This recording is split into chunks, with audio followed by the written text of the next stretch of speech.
Alex. Oh, qui joue Arjun et Spike. Énorme. Énorme.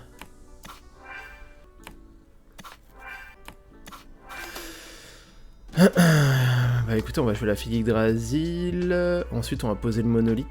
Ouais, par là-dessus. Ouf, double monolithe.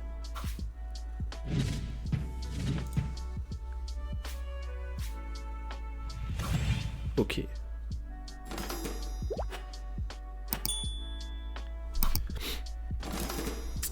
Ok, ok. Je pense dégager la Kitsune. Bon là il va prendre de l'avance le temps qu'on set up le monolithe. Ça c'est sûr. Là s'il joue Parvati à gauche, bon. Ah oui mais il a même pas besoin, c'est vrai. Son pouvoir lui permet de réancrer... Et il ancre le Inari, ok. Bon il avance des deux côtés, nous on set up le monolithe. Ok. Ok, ok. On va voir ce que ça donne ce deck par la suite. On a un petit pignon là, pas dégueu.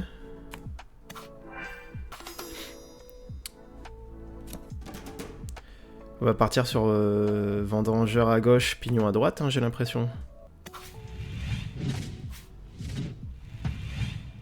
Comme ça, on a deux cartes qui sont ancrées. Puis au prochain tour, on pourra jouer la fille Yggdrasil. On va voir ce que ça donne. On va voir ce que ça nous joue en face surtout. Oh le fuseau. Il lui reste 2. Non, on va pas faire les gourmands, on va pas poser le deuxième bastion. On va quand même assurer ici. Ok.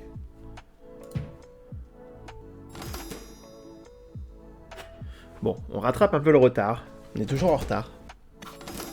Ah, on n'a rien pour réancrer, ça c'est bien dommage ça. C'est bien dommage. Je pense qu'on va le garder le druide. On va même le jouer là. Ce qui est dommage, c'est que j'aurais bien voulu du coup setup le deuxième monolithe. Mais bon là, à mon avis, en face, ça va poser de la carte quoi. Parce que lui, c'est setup. Donc non, on va pas faire les gourmands. On va pas jouer avec deux monolithes, les gars.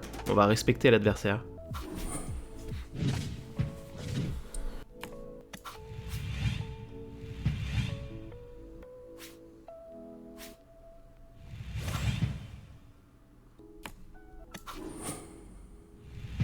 Ouais, je pense que je joue la fille Yggdrasil parce que à droite, le pire qu'il est, c'est une fille Yggdrasil, mais qui aura juste sa force en eau qui compte. Ou alors il peut avoir un Yongsu, mais il n'y a pas de plante. Ou alors il peut avoir un Cernunos rare, mais ça ferait pareil 4 en force, donc... Je me suis dit que pour 3, il aurait potentiellement une... Yggdrasil à jouer. Là, il a un Inari, ok, qui lui est ancré. Par contre, on a balancé pas mal de cartes. On va devoir se dégager une carte de la réserve. On reprend l'avantage. Ça, c'est cool. C'est le vendangeur du fuseau qui dégage ici. Alors, on va tenter le vendangeur du fuseau. On va se dire qu'on va piocher d'autres cartes intéressantes. Bah voilà, on le repioche, le vendangeur. Donc c'est pas mal. Du coup, on va avoir 7. Pour 7, on peut potentiellement poser un pignon et une fille Yggdrasil. J'aurais tendance à dégager le abreuvé ici. J'ai peut-être plus envie d'avoir de la présence de board. En plus, avec des cartes qui vont s'ancrer, le vendangeur, le pignon. Je pense qu'on va... On va jouer le pignon d'abord. Ouais. La question est, est-ce qu'on ancre la fille Yggdrasil avec le druide? On va voir. Ah, il joue Inari en rare pour piocher une carte à midi. Oh, j'avais pas fait gaffe. Je n'avais pas fait gaffe. Il a 5, ok. Ce qu'on peut faire, c'est jouer la fille Yggdrasil à droite. Ouais, mais non, ça va pas rapporter assez de force. Sinon, je vais jouer à gauche, simplement. Hein. Là, en fait, il va reprendre, il va rattraper le retard. Parce que nous, on n'avait aucune carte ancrée. Lui, il avait de la carte ancrée. Donc forcément, là, il a un avantage sur nous. En plus, on a joué en premier. Donc là, il est en train de rattraper le retard, mais au prochain tour, c'est nous qui allons rattraper le nôtre. Sauf que là, potentiellement, il peut... Voilà, il va réancrer son vendangeur. Donc écoutez, je pense qu'on va réancrer... Enfin, on va ancrer la fille d'Yggdrasil avec le druide, pour essayer de jouer à armes égales au prochain tour. Il va repiocher une carte en plus.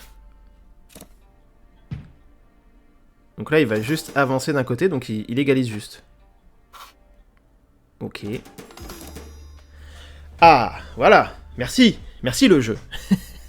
Donc on a de la Parvati, on a du Yongsu, ça c'est cool. Sachant qu'on a déjà 2 plantes sur le board. Donc ce Yongsu là, ça va être une 6-6-6. pas dégueu, qu'on va pouvoir venir ancrer potentiellement avec la Parvati, plus un Vendangeur, donc là c'est la Kitsune qui dégagerait en vrai.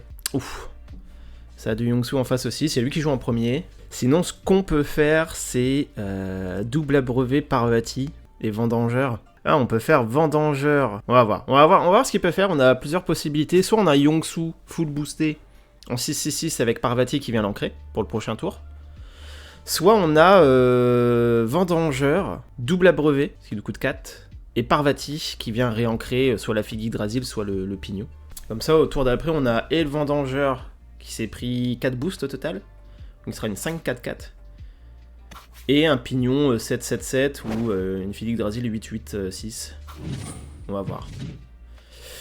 On va voir, mais c'est maintenant qu'il faut prendre la décision en fait. Sachant que là, il a toujours pas 2 plantes. Donc potentiellement, son Yongsu est pas encore dangereux. Lui, il s'est déjà réancré un Inari pour le prochain tour, quoi.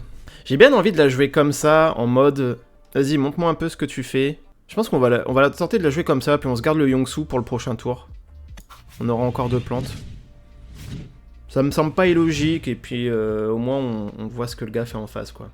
Du coup, on se garderait le Pignon et le Vendangeur, là, pour le coup. Ok, la Figue Yggdrasil ici. On a un petit champignon éternueur qu'on vient de piocher. On va se faire le abreuvé. Hein.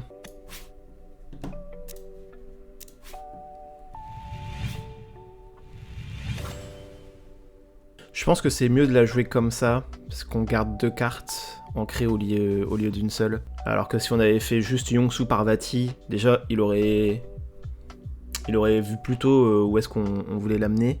Il aurait eu l'information plus tôt qu'on avait fini notre tour.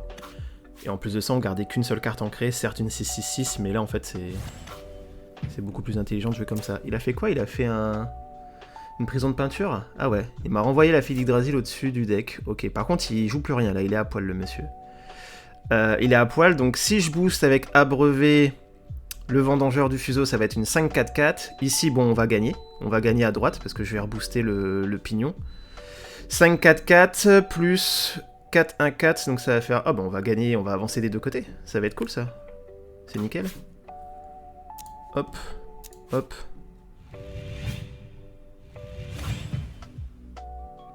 Ça c'est nickel. Avec la Parvati. Qu'on cale ici gentiment, qui vient réancrer le Pignon. Et voilà. Là on avance des deux côtés, on prend l'ascendant, on a 2 cartes qui sont ancrées. Lui il en a qu'une. Bon, il a de la carte en main. Hein. Il a de la carte. Nous, on a chopé de la Figue Yggdrasil. Là, en fait, va falloir l'achever. Donc, potentiellement, ça va être Yongsu, Figue Yggdrasil et Parvati. Donc là, j'aurais tendance à acheter le Cernunnos. Là, faut placer de la carte, faut mettre du ton, quoi. Bon, par contre, ça joue de la prison de peinture en face. Hein. On a eu l'info. Du coup, j'aurais tendance juste à rejouer la Parvati tranquille ici. En réancrant le Pignon. En mode pour voir un peu ce que le gars fait. Ensuite, on lancera le Yongsu. Et puis ensuite, on mettra une petite Figue Yggdrasil. Bon, je pense que c'est win, hein, pour le coup. Là, le Yongsu qui va prendre ses boosts.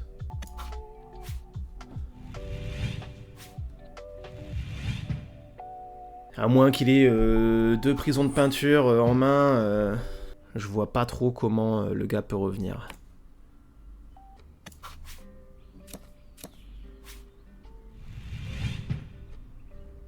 Là, on est bien, là.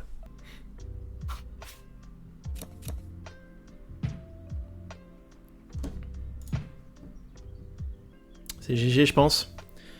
Mais bien joué à lui, en vrai, parce que Arjun et Spike, c'est pas du tout méta à l'heure actuelle. Et en vrai, il a joué à fond la synergie avec le Inari qui fait piocher à midi, le Vendangeur qui fait ravitailler, les prisons de peinture, du coup, qui permettent de gérer. Prisons de peinture, je trouve pas ça ouf comme carte au premier abord. Remettre la carte au-dessus du deck, ça permet de la rejouer derrière. En fonction de la carte, je sais pas... à la limite, s'il avait enlevé le monolithe, je dis pas. Mais après, bon, j'aurais pu le reposer quoi qu'il se passe, ou je me serais démerdé sans. J'arrive pas à savoir si c'est fort ou pas, prison de peinture. Mais bien joué à lui en tout cas. Bien joué.